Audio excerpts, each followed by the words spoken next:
بیان کرتا ہوں دربار شام کا منظر، جہاں تھے 700 کرسی نشین فتنہ گر، جہاں تھے 700 کرسی نشین فتنہ گر، اور یزید جھوم رہا تھا شراب پی پی کر۔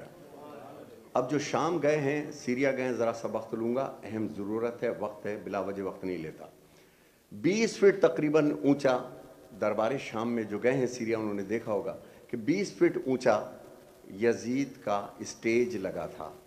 نیچے لکڑی کی ایک جگہ ہے، اس طرف ایک لکڑی کی جگہ ہے جہاں اس وقت فاطمہ کی بیٹیاں کھڑی ہوئی ہیں۔ بیان کرتا ہوں دربار شام کا منظر، جہاں تھے 700 کرسی نشین فتنہ گر، اور یزید جھوم رہا تھا شراب پی پی کر، اور ایسی بزم میں افسوس آل پیغمبر۔ تھا ان کے سامنے ایک بد کلام ممبر پر، جس کو آپ کہتے ہیں پیڈ، کہ یزید نے اس کو پے کیا کہ ڈھونڈ کے لاؤ کوئی ایسا جو بلاغت ہو، جس کے پاس خطابت ہو، ڈھونڈ کے لاؤ اس کو، اور وہ ایسا ہو کہ جو یزید کے فضائل بیان کر سکے۔ تو وہ اس وقت ممبر پر تھا، تو تھا ان کے سامنے بد کلام ممبر پر، بیان کرتا تھا جھوٹے یزید کے جوہر۔ جب اس نے ختم کی تقریر بد کلامی پر، تو خطیب جہل سے اچانک میرے مولا نے اپنے سر کو اٹھایا۔ کس حال میں تھے تو یہ سب کو قطع، زنجیروں میں جکڑا ہوا میرے مولا، نحیف جسم ہے، لاغر جسم ہے، ناتواں ذکر جسم ہے، مگر علی کے بیٹے ہیں۔ جب اس نے ختم کی تقریر بد کلامی پر، تو خطیب جہل سے بولے یہ عابد مستر کہ تو نے خوش کیا مخلوق کو ضرور، مگر خریدا قہر خدا تو نے مختصر زر پر، خریدا قہر خدا تو نے مختصر زر پر۔ اور جو حق والے یہاں بیٹھے ہیں، کہتے ہیں زیادہ سچ بولو گے تو اکیلے رہ جاؤ گے۔ بہت سے لوگ ہیں، ان کے دل کی بات کر رہا ہوں، زیادہ سچ بولو گے تو اکیلے رہ جاؤ گے۔ تنہا میرا مولا، خریدا قہر خدا تو نے مختصر زر پر۔ مولا فرماتے ہیں جہاں ہو ذکر بدتوار، وہ ممبر کب ہے؟ لکڑیوں کا ہے وہ انبار، وہ ممبر کب ہے؟ لکڑیوں کا ہے وہ انبار، وہ ممبر کب ہے؟ مولا نے یزید کی طرف دیکھا، کہا یزید سے کچھ میں کہوں اجازت دے۔ یزید چپ تھا، خاموشی چھا گئی۔ مولا نے کہا کچھ مجھے بھی کہنے کی اجازت دے، تیرا آدمی تو کہہ چکا۔ یزید چپ تھا، تو درباری سارے کہنے لگے یزید دے دے اجازت، اسے بھی کہنے دے، یہ کیا کہے گا لرزتا ہے جو ناقاہت سے، یہ کیا کہے گا لرزتا ہے جو نقاہت سے۔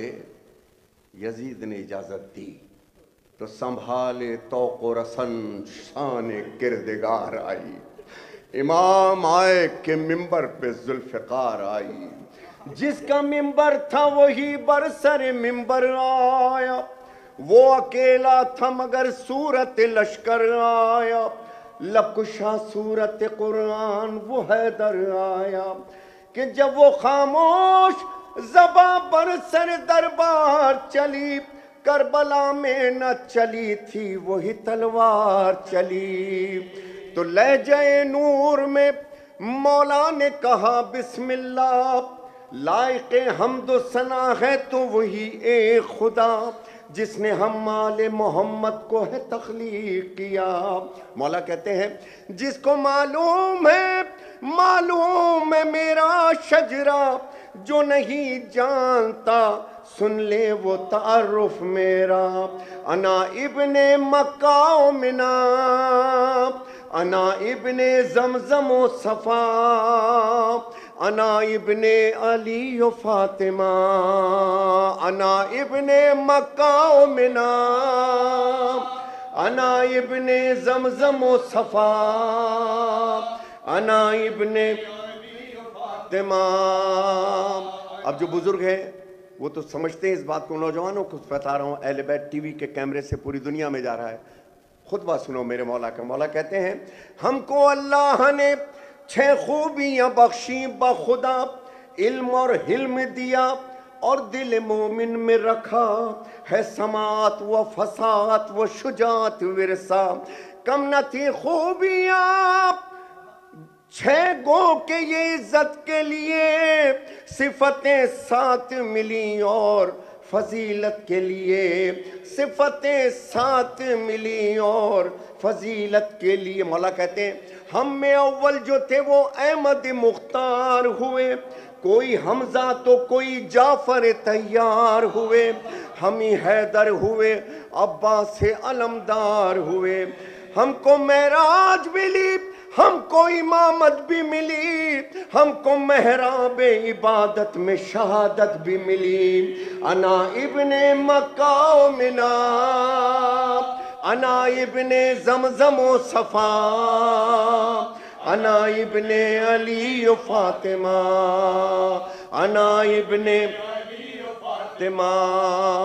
بیان سنے، خطبہ سنے جو آج کی ضرورت ہے۔ مولا فرماتے ہیں کہ اہل انصاف، اہل انصاف اب انصاف سے اتنا کہہ دیں کہ جس کی چوکھٹ پہ سلامی کو فرشتے اترے کہ نوک نیزہ سے لئیں ان کی ردائیں لوٹیں، کے ریزہ سے لئیں ان کی ردائیں لوٹیں۔ مولا کہتے ہیں کہ تم نے خیمے نہیں اللہ کا گھر خاک کیا، کلمہ پڑھ پڑھ کے محمد کا جگر چاک کیا۔ انا ابن مکہ و منا، انا ابن زمزم و صفا، انا ابن علی و فاطمہ، انا ابن علی و فاطمہ، انا ابن علی و فاطمہ، کہ جس کے پردے کے لیے آیت تطہیر آئے، سنگ برساتے ہوئے ان پہ یہاں تک لائے، حیف ہے روح محمد سے نہ تم شرمائے۔ مولا کہتے ہیں کہ ہم نے پابند رسن رہ کے تجھے مارا ہے، ابن مرجانہ تو جیتا تو نہیں ہارا ہے۔ انا ابن مکہ و منا، انا ابن زمزم و صفا۔ بس چند بند سنیے ماں کہ بات جب کھل گئی کہ سادات محمد ہیں یہاں، اب جب سب کو یہ بات پتہ چلی کہ یہ تو سادات ہیں محمد ہیں یہاں پر، تو چمگوئیاں شروع ہو گئیں، دربار میں شور کی آواز آنے لگی کہ بات جب کھل گئی کہ سادات محمد ہیں یہاں، رو دیے اہل جفا ابھرا بغاوت کا سما، اور اسی شور میں حاکم نے دیا حکم ازا۔ جب بات زیادہ بڑھنے لگی تو یزید نے کہا اذان دو، تو 7 افراد جو یک مشت ازا دینے لگے، حق میں سجاد کے درباری بیان دینے لگے۔ جب مؤذن نے کیا کلمہ تکبیر ادا، اللہ اکبر، جب مؤذن نے کیا کلمہ تکبیر ادا، بولے سجاد بزرگی ہے اسی کو زیبا، جیسے ہی نام مؤذن نے محمد کے لیا، جیسے ہی نام مؤذن نے محمد کے لیا، تو مڑ کے حاکم سے کہا تیرے ارادے بد ہیں، یہ محمد ہیں تمہارے کہ ہمارے جد ہیں، یہ محمد ہیں تمہارے کہ ہمارے۔ عیب کیوں اپنے چھپاتا ہے اذانیں دے کر، تھے اگر تیرے محمد تو ستم کیوں ہم پر، ڈال اس طوق پہ زنجیر پہ ایک بار نظر، زخم جو تو نے دیے سب دل بیمار میں ہے، ارے بیٹیاں ہیں یہ محمد کی جو دربار میں ہے۔ یزید نے نعوذ باللہ، آج بھی عربی ادب میں یزید کے یہ لفظ موجود ہیں کہ نعوذ باللہ یہ سب کچھ ڈھونگ تھا جو بنو ہاشم نے کرسی کے چکر میں، اقتدار کے چکر میں رچایا۔ آج بھی عربی ادب میں اس کے لفظ ہیں۔ تو مولا کا خطبے میں بیان کیا ہے؟ مولا کہتے ہیں کہ تو کہتا ہے کہ ہے ڈھونگ نعوذ باللہ، تو کہتا ہے کہ ہے ڈھونگ نعوذ باللہ، نہ پیمبر نہ وحی آئی نہ قرآن اترا، پھر اذانے بھی تو دربار میں ہے دلواتا، پھر اذانے بھی تو ہے دربار میں ہے دل باروا، لے منافق تیرے چہرے سے اترتی ہے نقاب، جس کا منکر ہے وہ قرآن تیرا لے گا حساب، جس کا منکر ہے وہ قرآن تیرا لے گا حساب۔ اب مل کے میرے ساتھ کہیے گا اگر مولا کے ساتھ ہیں، اس شقاوت پہ بھی ہم ہارے نہیں جیت گئے، اس شقاوت پہ بھی ہم ہارے نہیں جیت گئے، نامزانوں میں تمہارے نہیں ہم جیت گئے، کیا یہ قدرت کے اشارے نہیں ہم جیت گئے۔ یک با یک فتح مبین سب کو نظر آنے لگی، مرحبا سید سجاد صدا آنے لگی۔ بولے پھر عابد بیمار یہ عزت دیکھی ہے تخت ستمگار، یہ عزت دیکھی پھر گیا تجھ سے یہ دربار، یہ عزت دیکھی جس کا حامی ہو خدا کون اسے ذلت دے، عزتیں اس کی ہیں اللہ جسے عزت دے۔ اترے ممبر سے تو بابا کے کٹے سر نے کہا، اترے ممبر سے تو بابا کے کٹے سر نے کہا، مرحبا سید سجاد غریب زہرا، معجزہ سرور و ریحان فلک نے دیکھا کہ خطبہ زینب و سجاد نے وہ کام کیا، حشر تک ذکر حسین ابن علی